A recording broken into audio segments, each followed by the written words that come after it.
Welcome. I'm Dee, and this is the Unguided Life where I am taking it one day at a time, bringing you guys along for the journey to hold me accountable as I budget my way through life. So we are going to do the first weekly check-in of the year. This is for my January budget.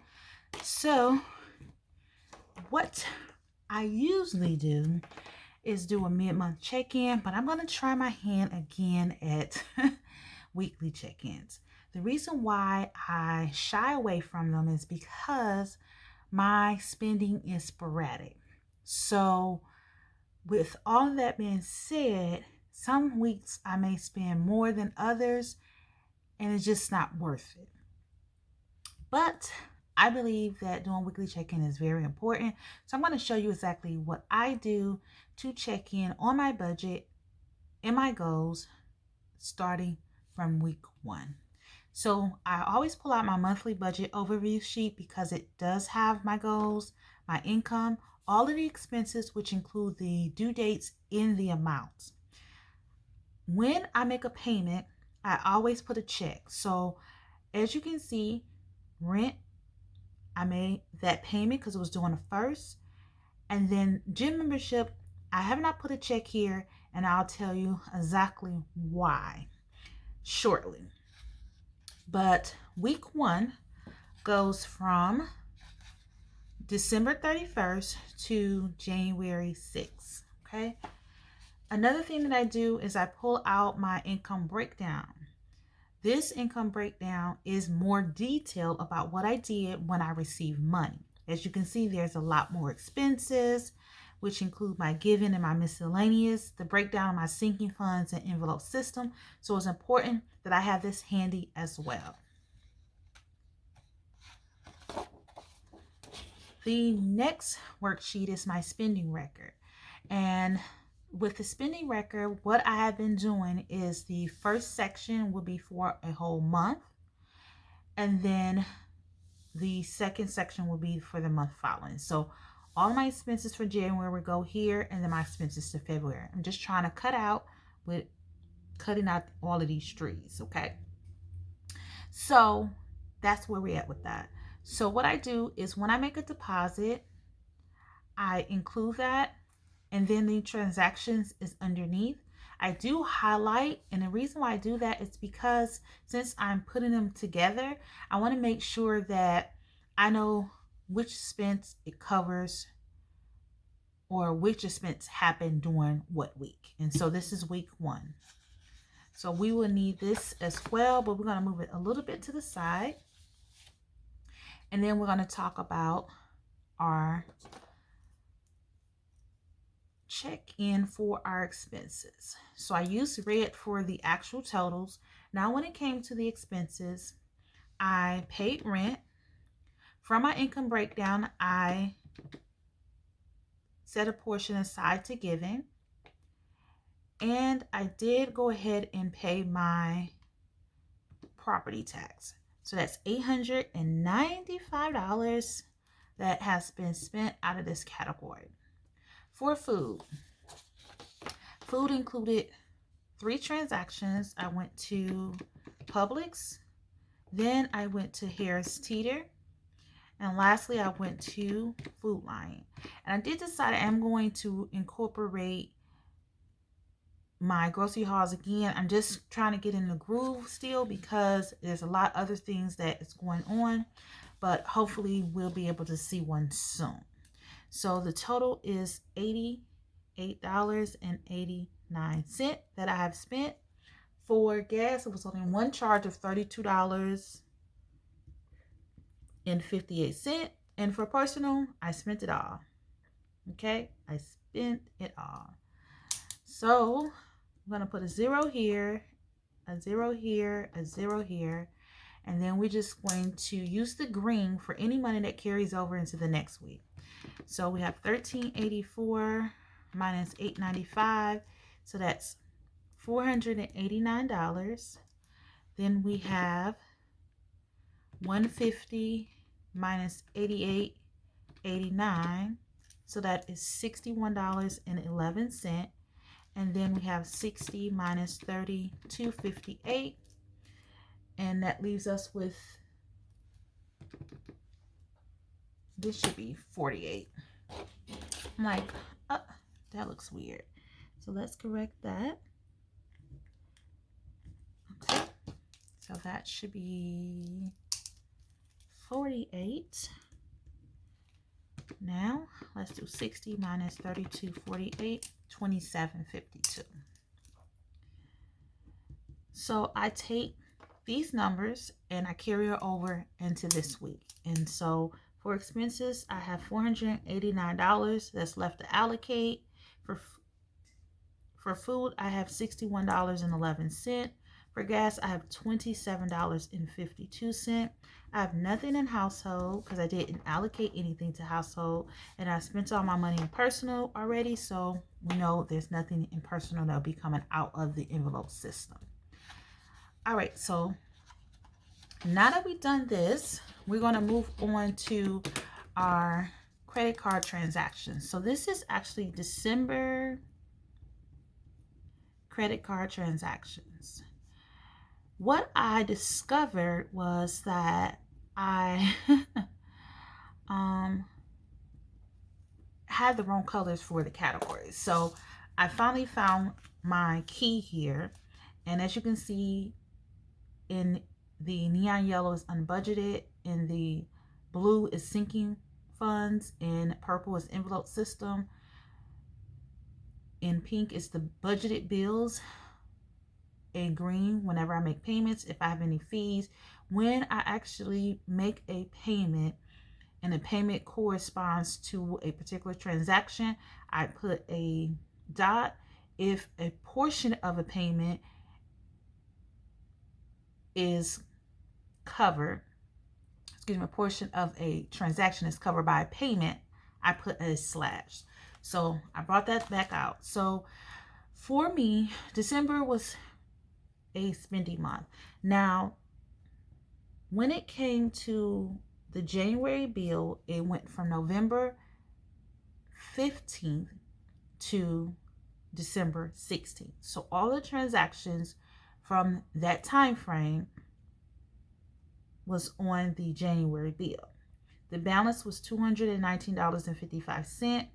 You did see this when I did my monthly budget of the $220. And I've already allocated that when I did the income breakdown, because that is to be paid shortly. So after that, there were several transactions. And as you can see, those transactions have been covered by a payment. There is transactions in above the January bill that will be covered when I pay this particular bill, but I have some news, so we'll talk a little bit about that when we move over to the next worksheet. So as you can see, only 2 transactions was covered and there were bills. For me, what I usually do when the bill actually posts, I just go ahead and pay it. For other transactions, I wait at least a week after the transaction because there can be always changes such as returning items, and that will give me a credit.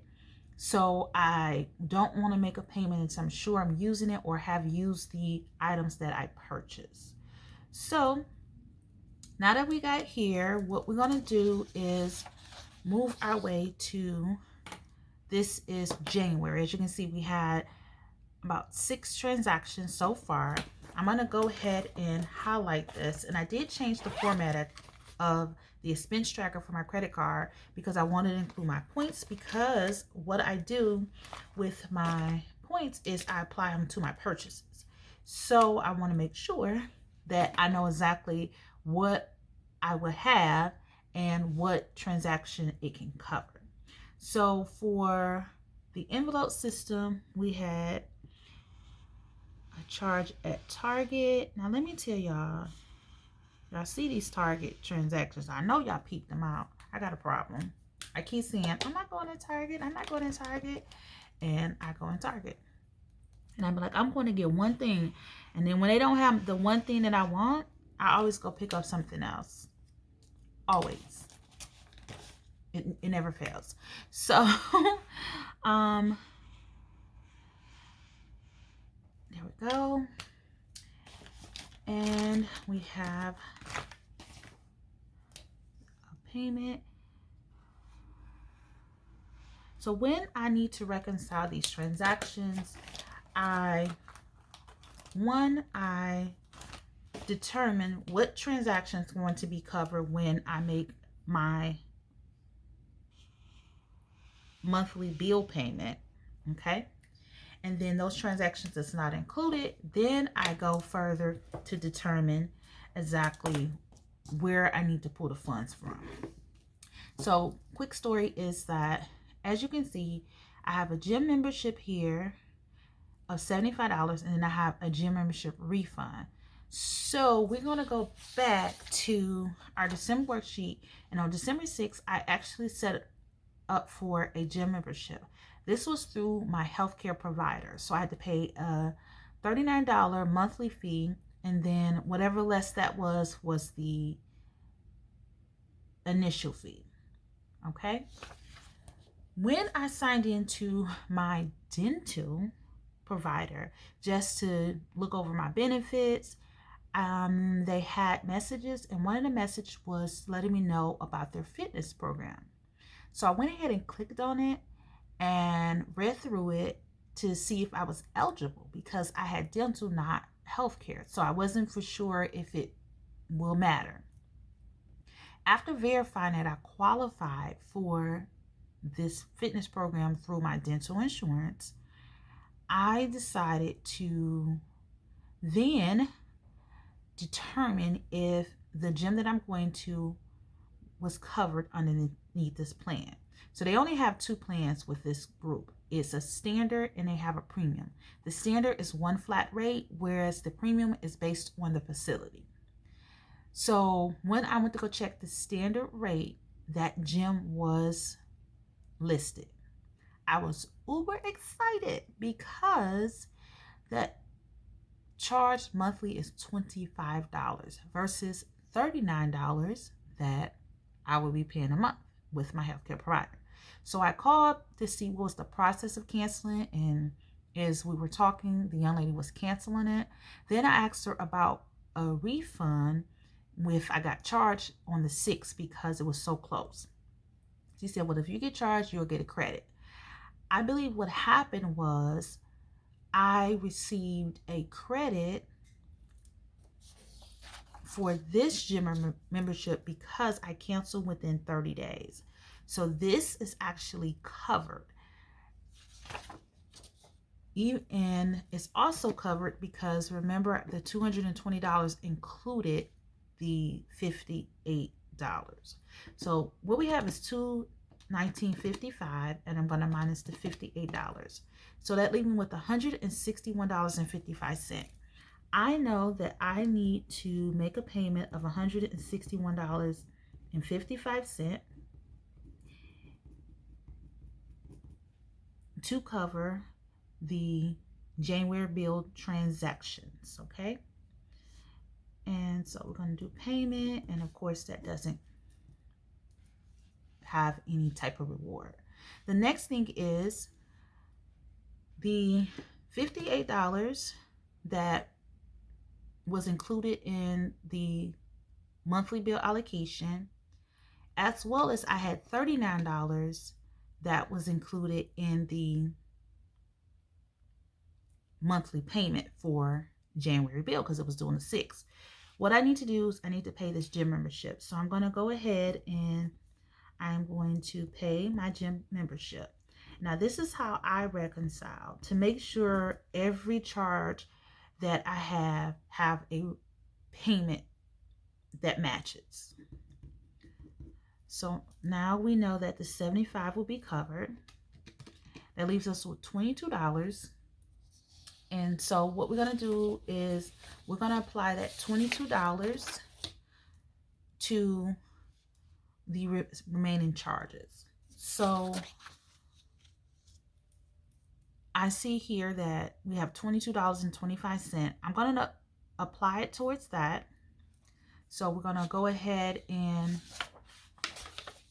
I'm going to make a payment of $22 as well.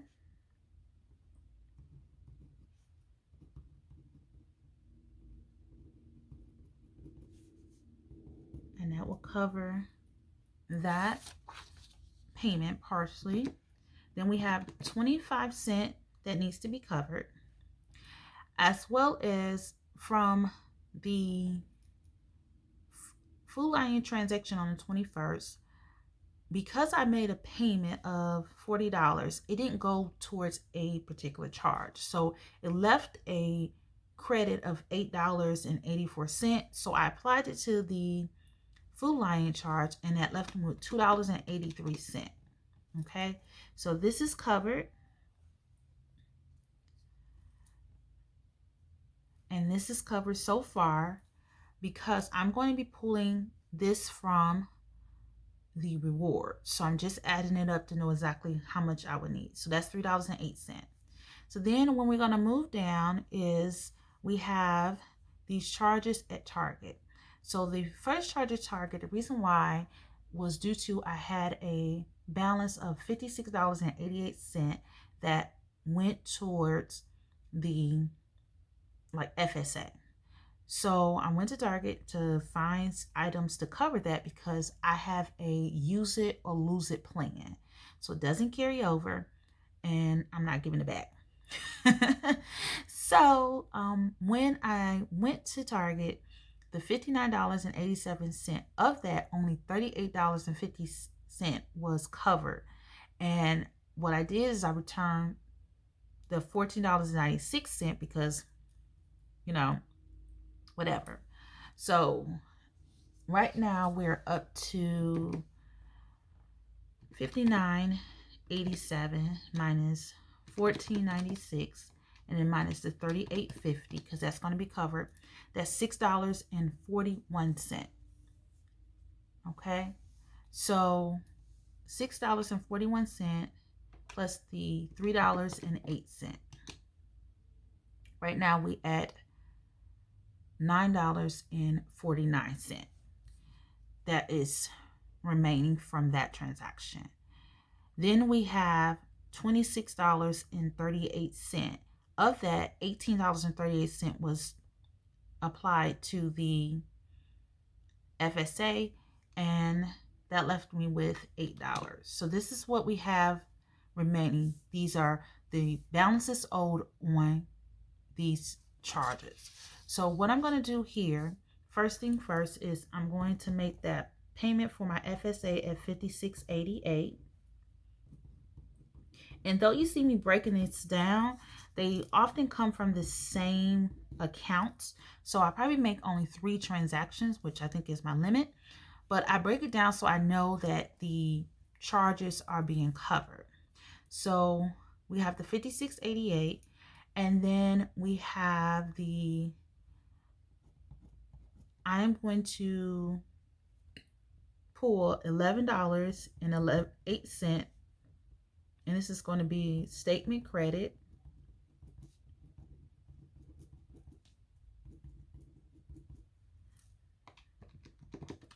And then that $6.41, I received a deposit from my side gig, so I'm going to use that to go towards that.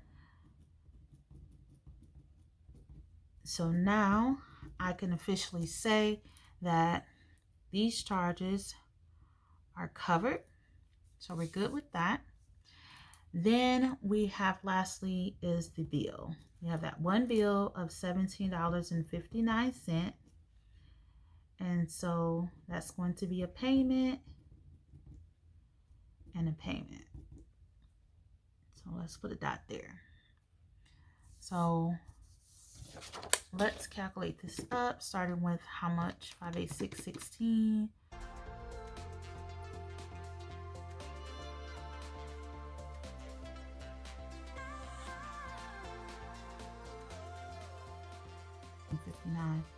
$235.65. So that is the balance going into week 2. And it's, as you can see, we have the beauty supply payment that I got to pull from my sinking funds. And the reason why I haven't done that, at least I wait a week after transactions. So next week I'll be closing this out, as well as Target. This one, actually, I'm going to receive a credit. Let me tell you about Papa. So for my Fetch rewards, because I have an Android, I can't attach my Yahoo account. So I asked Papa to set it up on his iPad. Well, the iPad hasn't been charged in forever. So I asked Papa if he knew what a cord was. He said he may have it, but it was not important to him. So he was not trying to look through his stuff to figure it out. So I ended up going out to Target to buy a cord. When I was cleaning out Papa's drawers, his desk drawers, there was a Apple cord, like a official Apple cord. And so I went and plugged it into the iPad and it worked. So I did take a cord back, or I did take that cord back. And so I'm just waiting for the credit to be applied. So that's why I don't close out right away, because of returns. So I know that there will be return on here. Then we have a charge from Target. I got a problem, y'all. We have Hobby Lobby and a nail appointment, which were unbudgeted and they need to be covered. We have shipped that needs to be pulled from my envelope system.